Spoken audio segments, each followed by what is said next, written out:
What's up, guys? We have why Europe is insanely well designed. Let's check it out. It's a map of Europe's mass transit railway system across 33 countries. The yellow lines indicate the presence of a train line, and as you can see, it's very dense. There are hardly any spaces where there isn't any coverage for railways. Now, Wow. if we compare this to a map of railroad tracks in the US, it's a different story. While parts of the US have some good mass transit, there are large areas of the country which isn't covered by Amtrak, the nation's largest passenger railroad service. But let me Right. show you another map, this time of high-speed rail in Europe. Now obviously, high-speed railways aren't going to be as common as regular speed railways as they require excellent design, strict planning, and massive investment. And yet, as we can see, high-speed rail is present in Europe, which is a stark contrast to the US, as you can see from this map. While the US does have some higher speed rail, like the Aquila line in the Northeastern Corridor, it's hardly an effective map of transport solutions. And the Aquila line isn't really that fast either. It can reach about 150 miles per hour, but averages less than 70. This is not the case for Europe's insanely well designed railroad system. And you have to remember that Europe's system accomplishes this while spanning 33 different nations in a very diverse continent. And I know what you're probably thinking. This is just because Europe is smaller than the United States, which That's what I was simply thinking. isn't true. While the European Union is smaller than the US, continental Europe has an area that is about 1.04 times as much as the US. So we can dismiss this argument that the United States can't be that well designed because it's too big. Europe simply is better designed. But if you're American, you might not understand why railroad tracks or public transport as a whole is so important. I mean, driving a car works fine, right? Well, no. And Europe showcases why a primary focus on private transportation is so detrimental to a well-functioning transit system. I mean, honestly, I can see why private transportation would be a detriment to a more efficient means of public transit, but we in America just love our cars, man. Depending on where you live at, of course, I just think the vast majority of Americans, if they can afford it, just love private transportation. Look at these maps. They show the US road network versus the EU's. And as you can see, the EU's road network is not nearly as impressive as the US's. And yet, when you look at some of the most congested cities in the world, European countries don't feature particularly prominently in the global rankings. This is Wow, Turkey is the most congested? Would have never known that. pretty shocking information Would never because guess you'd that. assume that the country with a more expansive road network has a lot less congestion, especially considering the United States has devoted lots of time and money to their highways.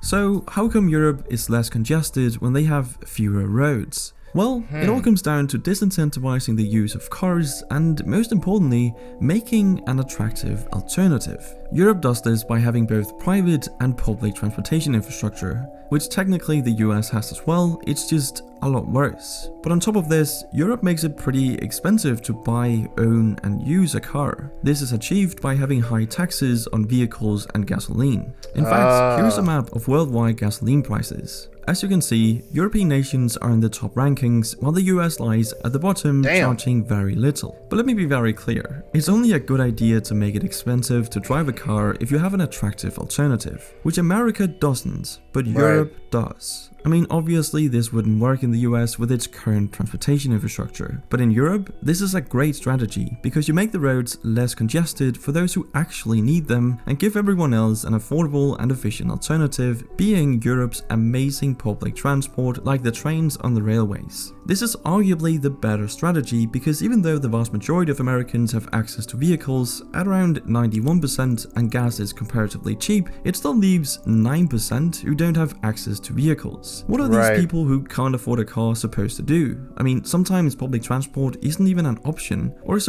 Walk, bike, skateboard. It's pretty rough for people who don't want a car for sure. Unless you live in just an area where all your basic needs are met. You have a grocery store next to you, maybe a mall, maybe a theater, just things that you have close by that you don't have to travel far to get to. Simply too expensive for many. So you've now actively excluded those who aren't exactly the most well off from society. To make matters worse, some US cities actually got rid of their public transport to make room for more cars. I'm not joking.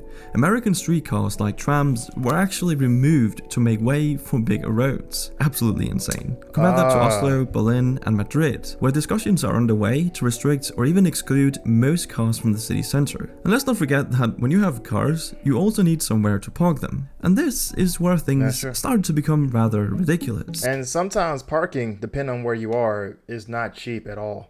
You see, the United States has 2 billion parking spaces for 250 million cars. Golly. That's 8 parking spaces per vehicle. In Europe, it's pretty much a 1-to-1 with around 250 million public parking spaces for 300 million cars. But to emphasize the ridiculousness of this even further, the area that the US dedicates for car parking is actually larger than the area dedicated for housing people. It's honestly unbelievable that people are being squeezed out of American cities due to regulators wanting to make more room for parking spaces. This simply wouldn't fly in the EU, as it has a whole policy dedicated to improving urban planning. See, the EU spent 115 billion euros between 2014 and 2020 to improve city design by making it smarter, greener, and more connected. Simply meaning they allocated funds to make their cities more efficient, more connected, and better for the environment. And better for the environment they really are, as the average resident in a typical Western US city, such as Los Angeles or Phoenix, contributes approximately 6 times more carbon to the atmosphere per capita than an average European city resident. Wow. This is purely the result of not having effective transport solutions,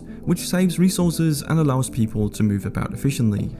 I mean, I can believe that for sure. But I think we're so accustomed to having and owning a car, we just rather drive, wherever we need to go to get anything we need. It definitely would be safer for the environment though.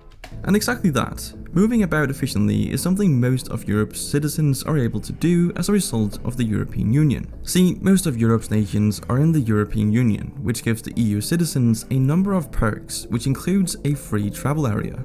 This has been one of the most important achievements of the EU, as it makes it possible for an EU citizen to travel freely to other EU member states and stay for up to 3 months. All they need is a passport or even just an ID card. No visas, no trips to embassies, no form filing, just head straight over. This makes it incredibly easy to travel, study, and work in other countries and communities. And having this level of centralization is very important to good design, as it gives the smartest people the opportunity to work where they are most useful. And since good design obviously requires a lot of complicated problem solving and planning, this is very smart. Another smart thing is the incredible biking infrastructure we see in Europe, perfectly illustrated by this map of bike path density in Europe. All the purple lines are bike paths, and there's clearly a lot of them, especially towards the left side of the map, but that's just because this is the home of the Dutch, the Netherlands. Now, the funny thing is, I never realized how many people actually bike over there in Europe. I won't be able to compare this to a map of bike path density in the United States,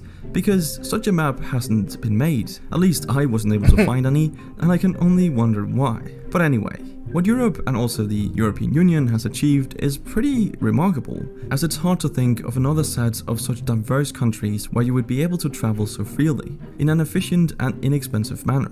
I mean, you can literally get from Paris to Amsterdam, for example, in just 3 hours for around $30. What? Imagine being able to travel all over Asia without any border crossings, checks, or visas, and being able to stay for months at a time. Yeah, that that's would be pretty truly crazy. amazing. Crazy. And let's not forget that European design has always been distinctive and very successful. In fact, the continent's history of design and interconnectedness serves as a model for the rest of the world. But even though Europe and the EU are pretty great and have amazing infrastructure, they obviously aren't perfect. And I'd love to hear some of the reasons it might not be, so leave a comment down below if you have some thoughts on this. But that's it for this video. Thank you for watching, and I'll see you in the next one.